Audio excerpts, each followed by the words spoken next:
Lakshman kind of looked like an Indian Spike Lee. He was small, wore thick-rimmed glasses, and walked with a swagger. They're both directors too. But, while Spike Lee directs award-winning films, Lakshman is a director of a different sort. He's a funeral director per se. It's a job he was born into.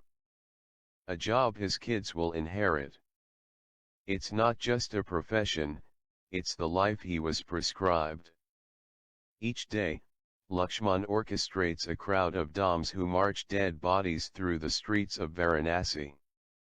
The Dams are members of an untouchable caste, yet they have the remarkable task of carrying out a devout Hindu's final ritual. Cloaked in gold and ribbons, the body of the deceased is paraded around town on a bamboo stretcher before it's taken to the burning ghat along the shores of the Ganges River. Once there, the body is set on fire. Varanasi is shrouded in an intense spirituality that can be overbearingly foreign to a Westerner. The devotion to rituals and adherence to caste can make one simultaneously uneasy, confused, put off, fascinated and repelled. The banks of the Ganges have an almost Times Square-like busyness, that same sort of quizzical appeal and frenetic crowd. Moreover, every day in Varanasi feels like eavesdropping on a party. Life in Varanasi plays out like the scene after a major celebration in any other city, except here it's every day. Why are there fireworks in the sky? Why is there a marching band in the street? Because it's Varanasi. It's kind of like being a little kid at an adult's party.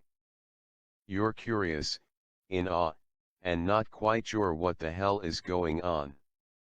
Even though the sacred water of the Ganges has become septic, pilgrims and locals still flock to its shores to bathe and cleanse their souls. For Hindus, Varanasi is the most sacred place on earth, so much so, that to die along the banks of the Ganges in Varanasi is to be released from the cycle of rebirth. For centuries, thousands have flocked here to spend their final days. Yet, with life expectancy rising to 64 in India, those who arrive thinking they have days left to live end up staying for years in crowded ashrams hoping that each day will be their last. The belief is so powerful that those who don't have the resources to wait simply jump into the Ganges or commit suicide. Others quietly talk local doctors into mercy killings.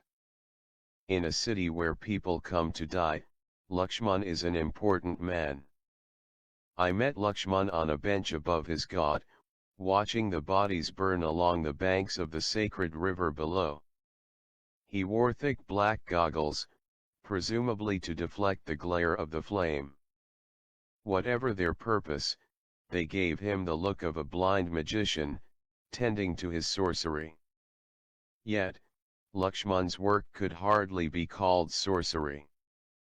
Though he oversaw the finite ending of a spiritual journey, he talked of his work quite frankly.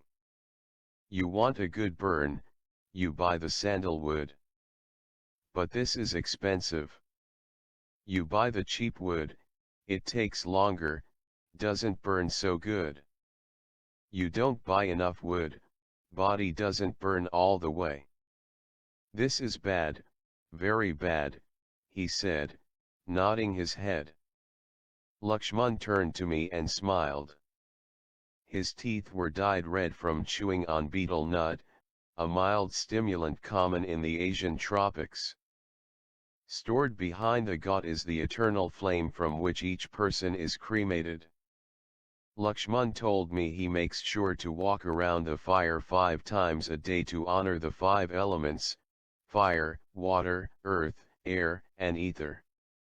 Below the eternal flame, are huge stacks of wood.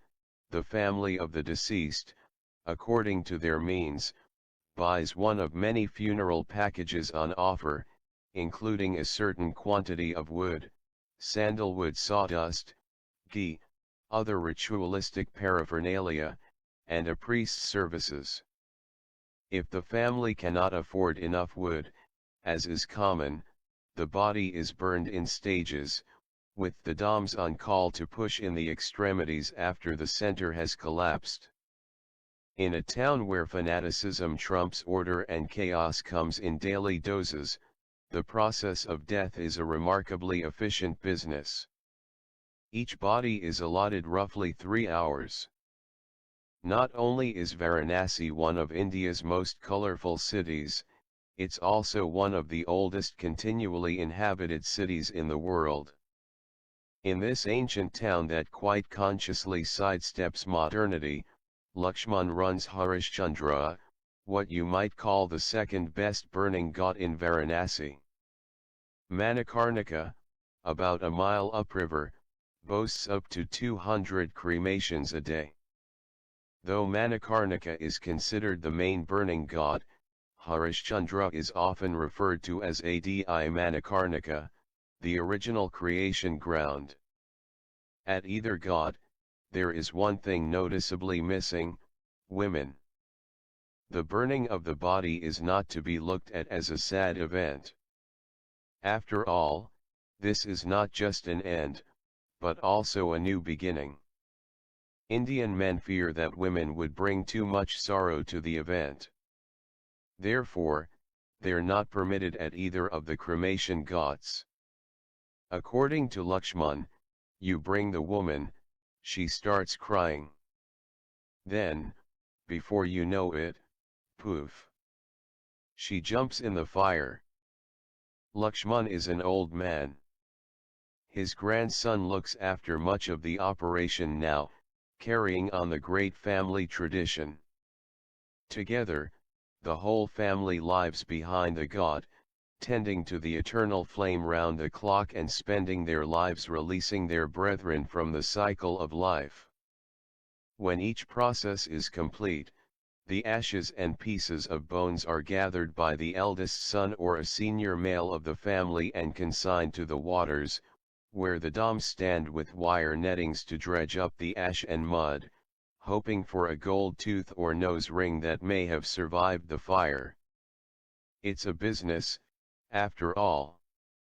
Yudhishthir, a king, says in the Hindu epic Mahabharata, each day death strikes, and we live as though we were immortal. This is the greatest wonder. For Lakshman and his family, there is nothing morbid about death. At the end of the day, no matter the divides, it's our common fate. Earth to earth, ashes to ashes, dust to dust.